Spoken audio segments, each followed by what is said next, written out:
Déclaration numéro 007 de Générations et Peuples Solidaires, GPS, relative à la vie de la nation. Le cadre restreint de Générations et Peuples Solidaires, GPS, s'est réuni en séance ordinaire ce samedi 31 août 2024 après quelques jours de disponibilité, marquant ainsi la reprise de ses activités. Il convient toutefois de signaler que cet intermède tumultueux a été jalonné par les arrestations de nos cadres, M. Traoré Mamadou Labib et Kando Soumaoro, respectivement les 9 août et 14 août 2024. Pour cette reprise, le cadre restreint, comme à l'accoutumée, a procédé à l'examen des réalités sociopolitiques, internationales et nationales actuelles, de la liberté d'expression des droits dans le monde. Le 24 août 2024, M. Pavel Dourov, fondateur et président de l'application de messagerie cryptée Telegram, a été interpellé à l'aéroport du Bourget en France et inculpé par la justice française. Libéré sous contrôle judiciaire quelques jours plus tard, il est accusé par les autorités françaises d'enfreindre les réglementations du pays en matière de protection des données et de favoriser l'apologie du terrorisme, de la cybercriminalité et du trafic de drogue. Ces chefs d'inculpation peu crédibles, voire extravagants, traduisent s'il en était encore besoin le péril qui menace la liberté d'expression et les droits de l'homme dans le monde. En réalité, le reproche fait à ce chef d'entreprise est son refus systématique d'autoriser aux États l'accès au contenu des messages personnels et des conversations privées des utilisateurs de son application. Le système Telegram s'est opposé à la volonté d'un espionnage à ciel ouvert, voulu et exigé par la France. Qu'une telle forfaiture se produise en France, naguère clamée comme la patrie des droits de l'homme et de la liberté d'expression, est profondément préoccupant. Cela contredit honteusement la citation apocryphe attribuée à Voltaire. « Je ne suis pas d'accord avec ce que vous dites, mais je me battrai jusqu'à la mort pour que vous ayez le droit de le dire. » L'hypocrisie de ces puissances dites démocratiques s'étale au grand jour sous nos yeux. L'excuse de la guerre en Ukraine pour suspendre les médias russes et priver du droit à la parole les voix critiques qui n'adoubent pas ou ne s'alignent pas systématiquement sur les positions occidentales dans ce conflit n'en était donc qu'une première manifestation. Une telle censure serait intervenue en Afrique que le monde occidental s'en serait scandalisé. De l'ingérence des puissances étrangères dans la déstabilisation des États africains. Tezawaten est un exemple frappant. Fin juillet 2024, de violents affrontements ont éclaté dans la région de Kidal, au nord du Mali, près du village de Tezawaten, à la frontière algérienne. Ces combats ont opposé l'armée malienne à des groupes armés se réclamant du cadre stratégique pour la défense du peuple de l'Azawad, CSP, DPA, et ont causé de lourdes pertes parmi les forces maliennes et les conseillers militaires présents sur place.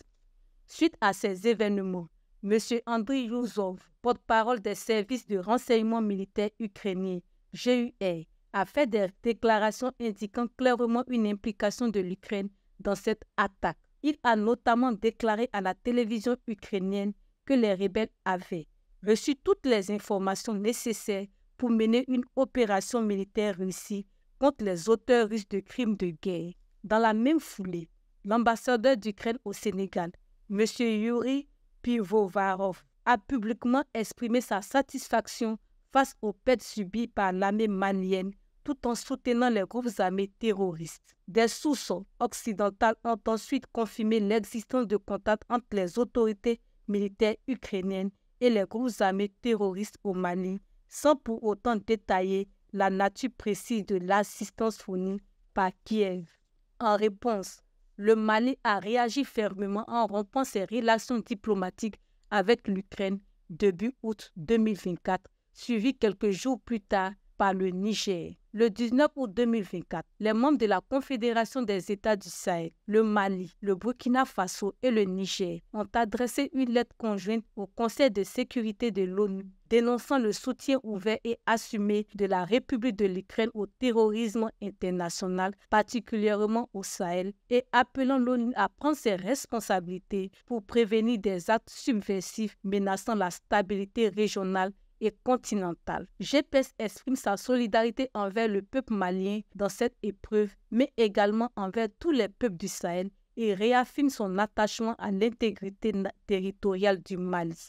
GPS dénonce avec force l'exportation des conflits des grandes puissances occidentales sur le sol africain, transformant notre continent en un terrain d'expression de leur rivalité géopolitique. L'implication de puissances étrangères, notamment celle de l'Ukraine, dans les affrontements entre les forces armées maliennes et des groupes terroristes ne fait qu'exacerber les conflits internes, déstabiliser les gouvernements de la Confédération des États du Sahel et aggraver les tensions sociales et politiques, ce qui est inacceptable. GPS réaffirme son engagement en faveur de la paix, de la stabilité et du développement durable en Afrique et exhorte les gouvernements africains à s'unir pour résister à ces ingérences de puissances étrangères et protéger l'intégrité de notre région. Seul un effort collectif permettra de construire un avenir sûr et prospère pour l'Afrique. De l'état de droit en Côte d'Ivoire. La condamnation de M. Kando Soumaoro à 36 mois de prison, dont 24 fermes, et à 5 ans de privation de ses droits civiques pour reconstitution d'un parti politique dissous et trouble à l'ordre public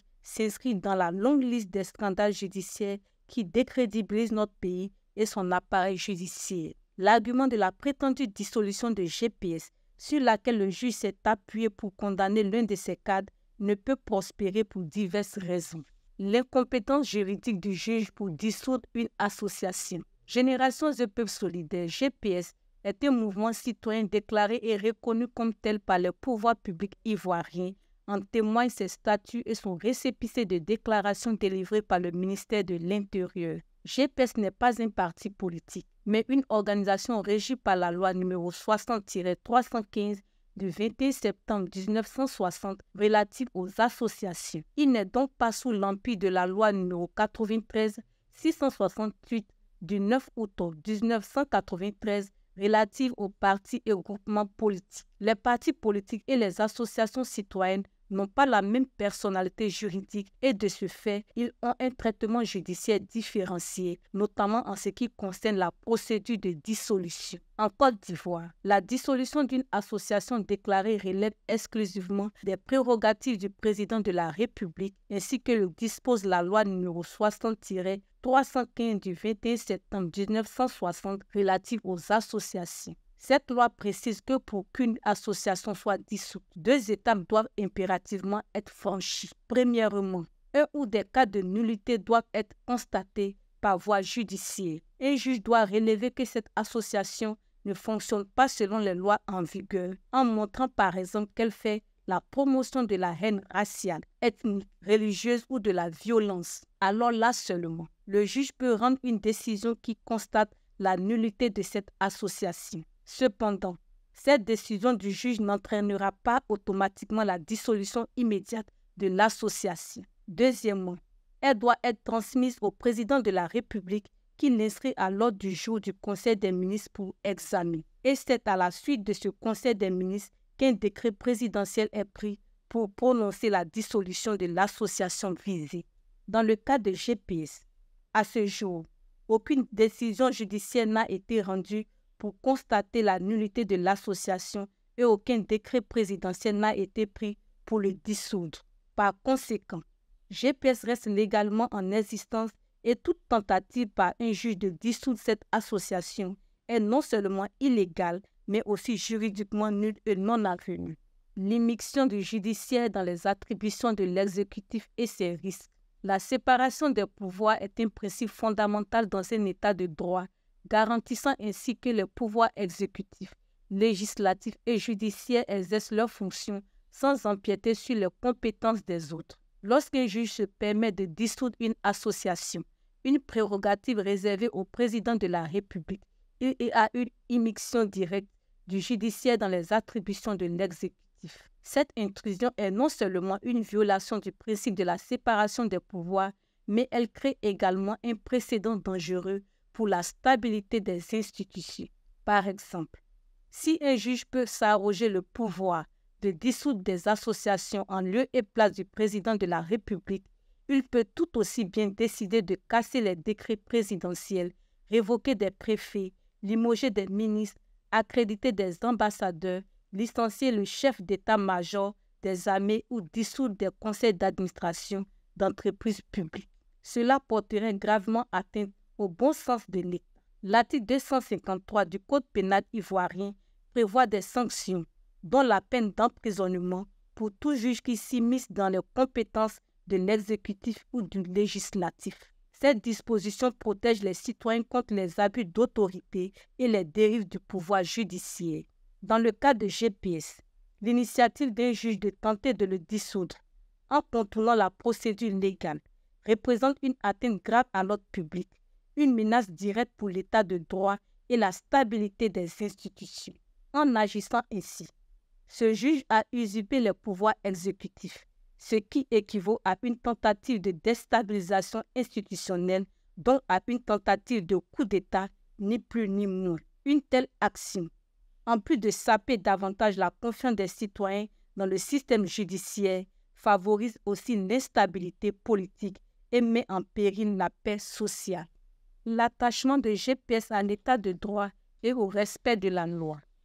Générations et Peuples solidaires, GPS, présidé par M. Guillaume Kibafori Soro, ancien président de l'Assemblée nationale, est un mouvement citoyen qui s'est toujours inscrit dans le respect de l'état de droit et des principes démocratiques. Il a un attachement particulier au respect de la loi. Créé et fonctionnant conformément aux lois en vigueur en Côte d'Ivoire, GPS n'a jamais enfreint de loi ni violé aucun règlement. Les membres de notre mouvement, dont M. Kandos Mauro, ancien député, sont engagés à défendre les droits fondamentaux, à promouvoir la démocratie et à bâtir un état de droit où les lois sont appliquées de manière juste et où les libertés publiques sont protégées contre tout abus. Pour contester la prétendue dissolution de GPS prononcée par un juge en dehors de tout cadre légal, les juridictions supérieures ivoiriennes ont été saisies à bon droit. Ce faisant, nous restons fidèles à nos principes, à la différence de M. Alassane Ouattara qui, en violation grave et flagrante de la Constitution et des lois de notre pays, s'est maintenu au pouvoir pour un troisième mandat. La posture actuelle de GPS, loin de tout juridisme, est aussi une lutte pour la suivi des partis politiques ainsi que des associations en Côte d'Ivoire. Céder créerait un précédent jurisprudentiel préjudiciable à l'ensemble de l'opposition politique ivoirienne. Seul le respect des lois et des procédures peut protéger le citoyen des dérives de l'État et de ses démembrements qui le menacent chaque jour.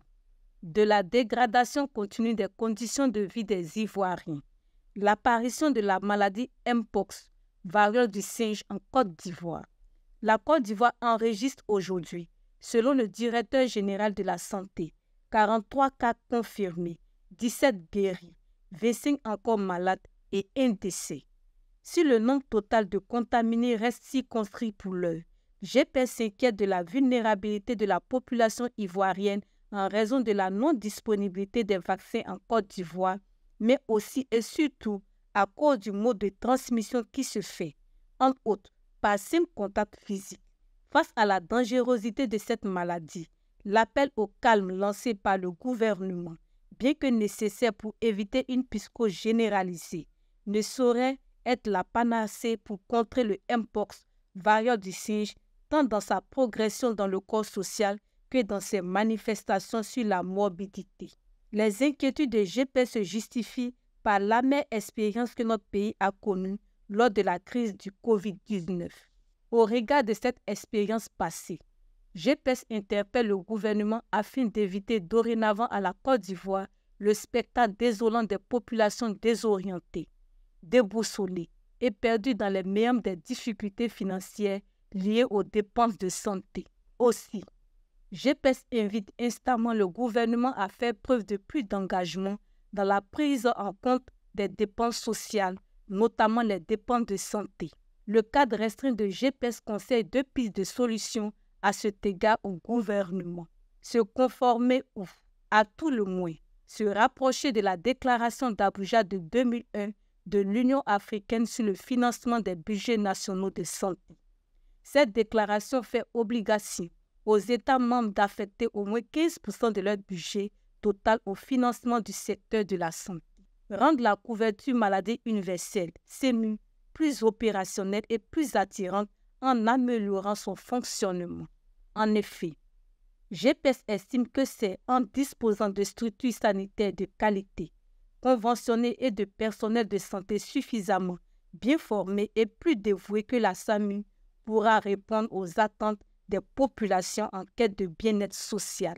GPS exprime à nouveau sa solidarité à l'endroit des populations ivoiriennes qui continuent de ployer sous le poids la précarité pendant que la corruption et la prévarication continuent de tourner à plein régime dès lors que l'impunité a été clairement consacrée en norme de gouvernance par le régime au pouvoir, privant ainsi les populations de ressources qui sont destinées à leur bien-être. GPS réaffirme à nouveau sa solidarité à l'endroit de messieurs Traoré Mamadou Labib et Kando Soumaoro, tout en demandant leur libération sans condition. GPS invite ses militants à garder courage, sérénité et détermination face à cette haute épreuve. GPS lance un appel à la mobilisation de tous ses cadres et membres à poursuivre inlassablement le travail de maillage du territoire national et à insuffler l'amour du mouvement dans le cœur de tous les Ivoiriens. Fait le 4 septembre 2024. Le cadre restreint de Générations et Peuples solidaires.